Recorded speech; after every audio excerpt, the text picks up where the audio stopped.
Gold ధరలు మళ్ళీ U turn తీసుకుంటున్నాయా అనే సందేహాలు వ్యక్తమవుతున్నాయి. ఎందుకంటే 2 రోజుల కిందట మళ్ళీ 24 క్యారెట్ల బంగారం వచ్చేసి ఏకంగా తులం 1,50,000 దాటి పరుగులు పెట్టింది. అయితే ఈ 2 రోజులు కొంత స్వల్ప పెరుగుదల చూపిస్తున్నా మళ్ళీ అప్ ట్రెండ్ సంకేతాలు ఏమన్నా ఉన్నాయా అనే అంశాలపై చర్చించేందుకు మనతో పాటు ఆర్థిక నిపుణులు సత్యనారాయణ గారు ఉన్నారు, అలాగే మార్కెట్ నిపుణులు రమేష్ పసుపులేటి గారు ఉన్నారు. ముందుగా సత్యనారాయణ గారితో మాట్లాడదాం. Sir, good morning. మళ్ళీ ఒక మార్క్ అయితే దాటింది, 1,50,000 దాటింది. సో ఏంటి ఒడిదుడుకులకు కారణం ఏందంటారు? ఓకే, మెయిన్ చూడవలసింది మనము Brent oil, Iran America war ఏదైతే ఉందో అది సద్దుమణికి పోవటం. ఈ బ్రెంట్ ఆయిల్ ఎప్పుడైతే మళ్ళీ పెరగటం మొదలు పెట్టిందో ఆటోమేటిక్ గా మార్కెట్లు పాజిటివ్ లోకి రావటం, గోల్డ్ సిల్వర్ కూడా పాజిటివ్ లోకి రావటం జరిగింది. ఇప్పుడు ఇవాళ కొంచెం మార్కెట్ లో గోల్డ్ సిల్వర్ అంటే ప్రాఫిట్ బుకింగ్ కూడా జరుగుతున్నాయి అన్నమాట. ఇప్పుడు ప్రజెంట్ అయితే మనం చూడవలసింది సింపుల్ గా ఏం చూడాలి అంటే బ్రెంట్ ఆయిల్ ఏదైతే ఉందో, ఎప్పుడైతే బ్రెంట్ ఆయిల్ తగ్గుద్దో ఆటోమేటిక్ గా మార్కెట్ లో ఇక మిగిలిన అన్ని పాజిటివ్ లో ఉంటాయి. ఇప్పుడు ఇవాళ కాకపోతే కొంచెం ఒక 5% తగ్గింది ఇప్పుడు ప్రజెంట్. ఎందుకంటే 3 రోజుల నుంచి పెరగడం జరిగింది శుక్రవారం వరకు. ఎందుకంటే ఫ్యూచర్స్ ఏదైతే ఓపెనింగ్ ఉందో ఆ ఓపెనింగ్ అప్పుడు అంటే ఎక్స్పైరీ అయిపోయింది జూన్ది. జూలైలో ఏదైతే మళ్ళీ ఫ్రెష్ గా గోల్డ్ సిల్వర్ ఫ్యూచర్స్ ఓపెన్ అయిందో అక్కడ పాజిటివ్ లో ఉండటం జరిగింది. ఇప్పుడు బ్రెంట్ ఆయిల్ ఇప్పుడు $72. అది ఇరాన్ అమెరికా వార్ ఎప్పుడైతే సద్దుమణిగిందో చర్చలకు రావడం జరుగుతుందో, ఇరాన్ వాళ్ళకి అంతకుముందు సీజ్ చేసిన ఏదైతే ఫండ్స్ ఉన్నాయి అవి 50% రిలీజ్ చేయటం, దీంతో ఇరాన్ వాళ్ళు మామూలు సైలెంట్గా ఉన్నారు. ఇంకొకటి ఏంటిదంటే అమెరికా 250 స్వాతంత్ర దినోత్సవం జరుపుకుంటుంది, ఆ హడావుల్లో ఉన్నారు కాబట్టి వాళ్ళు కూడా వారం 10 రోజుల నుంచి దీని మీద లేదు ఇష్యూ. మళ్ళీ ఇరాన్ లో కూడా ఖమేనీ అంత్యక్రియలు ఉన్నాయి కాబట్టి వాళ్ళు కూడా పెద్దగా దీని మీద లేదు, ఏమనంటే చర్చలు, మళ్ళీ వాళ్ళ ఫండ్స్ రిలీజ్ చేశారు కాబట్టి ఈ అన్నిటితోటి హర్ముజ్ జలసంధిలో నౌకలు రిలీజ్ చేయటం, ఈ నౌకలు ఎప్పుడైతే రిలీజ్ చేసారో బ్రెంట్ ఆయిల్ బాగా తగ్గిపోవటం, ఇప్పుడు $72 బ్రెంట్ ఆయిల్ జరగటం, ఇవన్నీ శుభ సూచకాలు. మళ్ళీ ఇంకొకటి ఓపెక్ దేశాలు ఉన్నాయి, గల్ఫ్ కంట్రీస్, అవి ఆయిల్ ప్రొడ్యూస్ ఇంకా పెంచాలనే ఆలోచనలో ఉన్నట్టుగా అనౌన్స్ చేయటం. అంటే ఎప్పుడైతే డిమాండ్ అంటే సప్లై పెరుగుద్ది, ఎప్పుడైతే సప్లై పెరుగుతుందో డిమాండ్ అలానే ఉంటుంది, యూసేజ్ అలానే ఉంటుంది, ప్రొడక్షన్ పెరుగుతుంది. ఎప్పుడైతే ప్రొడక్షన్ పెరుగుతుందో సప్లై పెరుగుతుందో ఆటోమేటిక్ గా ధర తగ్గిపోయే అవకాశాలు ఉంటాయి. అదే జరుగుతుంది ఇప్పుడు. దాంతో మార్కెట్లు పెరిగినాయి, గోల్డ్ సిల్వర్ కూడా కొంచెం పాజిటివ్ లోనే ఉంది. ఇది మొన్న ఒక 1 వీక్ బ్యాక్ మనం అంతకుముందు వీడియో చేసినప్పుడు ఏదైతే మల్టీనేషనల్ కంపెనీ ఒకటి $4,000 వస్తుందని చెప్పడం జరిగింది, అది రావటం కూడా జరిగింది. 4,000 లోపు ఒక $30-40 అంటే 39 చిల్లర, 39.50-40 దాకా ఇక్కడ వచ్చింది. వచ్చి మళ్ళీ సపోర్ట్ తీసుకోవడం జరిగింది. ఇప్పుడు $4,164 ట్రేడ్ అవుతుంది కాబట్టి పాజిటివే, ఇప్పుడు ఏం లేదు, కొనుక్కోవచ్చు సింపుల్ గా. ఈ బంగారానికి మెయిన్ ఏంటిదంటే ఈ ఎప్పుడైతే బాటమ్ రావటం, ఇరాన్ అమెరికా యుద్ధం లేదు, సఫలము, చర్చలు అవుతున్నాయి అనేది ఎప్పుడైతే మార్కెట్ కి శుభ సూచకం, దాంతో గోల్డ్ సిల్వర్ కూడా పెరగడం జరిగింది. మళ్ళీ ఇప్పుడు మళ్ళీ దేశాల యొక్క ఆర్థిక స్థితిగతులు అంటే జీడిపి పెరగటం, ఏ దేశం కరెన్సీ ఏదైతే ఉందో అది ఆ కరెన్సీ బలోపేతం అవటం, ఇన్ఫ్లేషన్ తగ్గటం, ఎప్పుడైతే ఈ బ్రెంట్ ఆయిల్ తగ్గిపోయిందో, బ్రెంట్ ఆయిల్ న్యాచురల్ గ్యాస్ తగ్గిపోతుందో ఆటోమేటిక్ గా మార్కెట్ లో ఈ పాజిటివ్ న్యూస్, దాంతో మళ్ళీ సెంట్రల్ బ్యాంకులు మళ్ళీ ఏదైతే దేశాలు ఉన్నాయో మళ్ళీ కొనే ఆలోచనలో ఉన్నట్టుగా కొనుక్కున్నట్టుగా జరుగుతుంది అనమాట న్యూస్. అయితే దీంతో ఏంది, ఇప్పుడు గ్లోబల్ గా ఏదైతే రాజకీయ అనిశ్చిత పరిస్థితులు ఉన్నాయో అవి ఇప్పుడు ఇక లేవు అనుకోవాలి. దాంతో ఒకటి. ఇక రెండోది మన మార్కెట్లు ఏవైతే ఉన్నాయో పాజిటివ్ లో, అంటే ఫస్ట్ క్వార్టర్ రిజల్ట్స్ ఏవైతే ఉన్నాయో ఇప్పుడు అనౌన్స్మెంట్ జరుగుతుంది. ఇక మళ్ళీ ఈ మన మోడీ గారు ఫ్రాన్స్ పర్యటన, ఇప్పుడు మొన్న G11 సదస్సులో మన ట్రంప్ ను మోడీ గారు పక్కన కూర్చొని వాళ్ళు డిస్కస్ చేయటం, మళ్ళీ ఇప్పుడు ఈ వారం అమెరికా వాళ్ళు మన దేశ పర్యటనకి రావటం, ట్రేడ్ డీల్ జరగాలనేది ఉంది, అన్నమాట జరిగే అవకాశాలు ఉన్నాయి.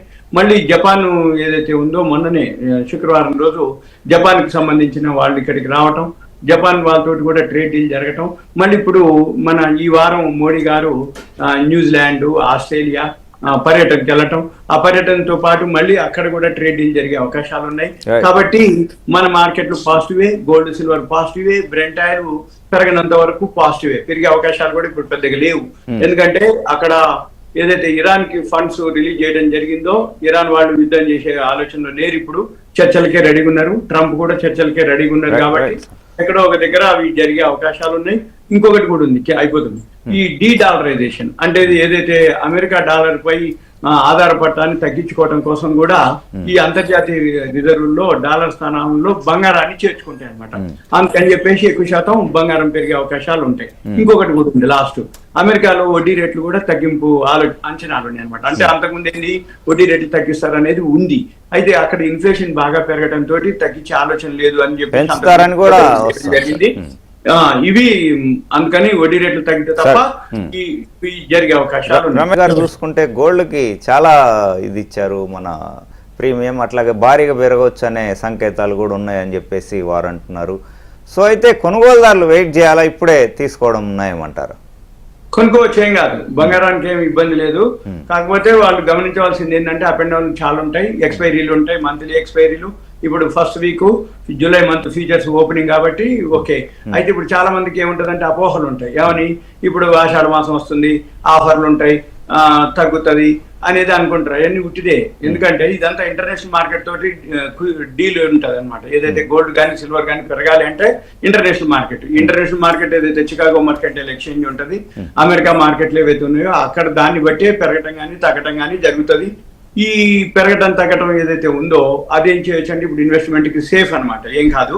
ఎందుకోసం అంటే సపోర్ట్ మాత్రం $4,000 లోపు వచ్చింది, $4,000 దగ్గర సపోర్ట్ తీసుకోవడం కూడా జరిగింది. కాబట్టి ఇప్పట్లో అయితే లేదు, ఎందుకంటే ఏదైనా సరే మళ్ళీ నవంబర్ 8కి అమెరికాలో మధ్యంతర ఎన్నికలు ఉన్నాయి ట్రంప్ మీద. అప్పుడు మధ్యంతర ఎన్నికలు కనుక ఏం జరుగుతుంది అని చూస్తే అప్పటి వరకు కొంచెం ఒడిదుడుకులు ఉండొచ్చు. మళ్ళీ తర్వాత ఎలక్షన్స్ అయిపోయినాక మళ్ళీ మార్కెట్లు ఎలా ఉంటాయనే దాన్ని బట్టి కూడా గోల్డ్ సిల్వర్ కానీ వోల్టాలిటీ అయితే ఉండే అవకాశాలు ఉన్నాయి. కానీ పెద్దగా పెరిగే అవకాశాలు, పెద్దగా తగ్గే అవకాశాలు అంటూ నాకైతే ఏం కనపడట్లేదు. ఎందుకు అంటే ఈ న్యూస్ ఎప్పటికప్పుడు అంటే సుంకాలు టారిఫ్లు అంటాడు. ఇప్పుడు మొన్న అమెరికాలో అతను ఏదైతే సుంకాలు టారిఫ్లు కానీ ఏదైనా కానీ సుప్రీంకోర్టు అతనికి ఎగనెస్ట్ గా అంటే ఇరాన్ మీద వార్ విషయంలో కానీ లేకపోతే ఈ ట్రేడ్ డీల్ విషయంలో కానీ ఏం చేసినా కానీ అతనికి వ్యతిరేకంగా తీర్పు వచ్చినా కూడా ట్రంప్ కి మళ్ళీ ఆయన జీవోలు పాస్ చేస్తా, నేను అసలు కాంగ్రెస్ లోనే నేను అప్రూవల్ చేసుకుంటా, ఇవన్నీ మాట్లాడడం జరుగుతుంది. అంటే ఆయన ఊకోడనమాట. ఇప్పుడు సపోజ్ ఇరాన్ అమెరికా అయిపోయింది, తర్వాత క్యూబా అంటుండు, మళ్ళీ తర్వాత ఇంకేదో చెప్తుంటాడు. అందుకని ఏవైతే ఉన్నాయో అవన్నీ ఆయన జరిగేంత వరకు అంటే ఉదాహరణకి ఇప్పుడు మార్కెట్ లో మాత్రం మన ఈ అనిశ్చిత పరిస్థితులు అయిపోయింది. ఎప్పుడైతే ఈ ఫిబ్రవరి 28 యుద్ధం మొదలైందో ఇప్పటి వరకు ఏదైతే ఉందో మొత్తం ప్రపంచ ఆర్థిక వ్యవస్థలన్నీ కూడా చిన్నాభిన్నం అయిపోవటం, అంటే ప్రతి దేశం కరెన్సీ ఆల్ టైమ్ లోకి పోవటం, ఇన్ఫ్లేషన్ పెరగటం, జీడిపి పడిపోవటం, ఇవన్నీ మళ్ళీ రికవరీ కావాలంటే చాలా టైం తీసుకుంటుంది, 3-4 ఏళ్ళు మినిమం తీసుకుంటది. మళ్ళీ అక్కడ న్యూట్రల్ అవుతుంది. అప్పుడు న్యూట్రల్ అయినాక అప్పుడు మళ్ళీ గోల్డ్ సిల్వర్ అప్పటి నుంచి పెరిగే అవకాశాలు కనపడుతున్నాయి. ఎప్పుడైనా కానీ గోల్డ్ సిల్వర్ ఎప్పుడు ఇన్వెస్ట్ చేస్తారంటే సేఫ్ ఉన్నప్పుడు ఇన్వెస్ట్మెంట్, అంటే అన్ని వ్యవస్థలు బాగున్నప్పుడు, దేశం యొక్క ఆర్థిక వ్యవస్థ బాగున్నప్పుడే గోల్డ్ సిల్వర్ మీద ఇన్వెస్ట్మెంట్ చేయడం జరుగుతుంది. అంతకుముందు కూడా దేశం యొక్క సెంట్రల్ బ్యాంకులన్నీ ఎందుకు ఉన్నాయి, ఇటువంటి ఇష్యూలు ఏం లేవు ఏది ట్రంప్ రాకముందు. అందుకని అందరూ కూడా ఆర్థిక వ్యవస్థలు బాగున్నాయి కాబట్టి, వాళ్ళ యొక్క రిజర్వ్ ఫండ్స్ ఎక్కువ ఉన్నాయి కాబట్టి వాళ్ళు కొనుగోలు చేసి నిల్వలు పెట్టుకుని ధరలు పెరిగినాయి. ఎప్పుడైతే ఈ ట్రంప్ రావడం జరిగిందో, ఈ ట్రేడ్ డీల్ కానీ ఇవన్నీ జరగడం జరిగిందో, ఇవన్నీ అక్కడి నుంచి గోల్డ్ సిల్వర్ బాగా పెరగడం జరిగింది ట్రంప్ వచ్చిన దగ్గర నుంచి 1.5 years నుంచి. మళ్ళీ రెండోది ఏం జరుగుతుంది, ఎప్పుడైతే ఫిబ్రవరి 28 వార్ అన్నాడో అక్కడి నుంచి ఇక బాగా పడిపోవడం జరిగింది ఏది గోల్డ్ సిల్వర్. మనం చూడుండొచ్చు జనవరి 30వ తారీఖు ఆల్ టైమ్ హైక్ పోయినటువంటి సిల్వర్ గోల్డ్ ఒక్క రోజుగా లోయర్ సర్క్యూట్ 18% పడ్డది. మళ్ళీ ఫిబ్రవరి 1వ తారీఖు శనివారం, ఫిబ్రవరి 2వ తారీఖు ఆదివారం మళ్ళీ అప్పుడు కూడా 18%, అట్లా 3 రోజులు 18% ఫాల్ అయ్యేటప్పటికి 54% ఆల్ టైమ్ హై నుంచి 54% 50% పడిపోవడం జరిగింది. ఇక్కడ మళ్ళీ సపోర్ట్ తీసుకోవడం జరిగింది.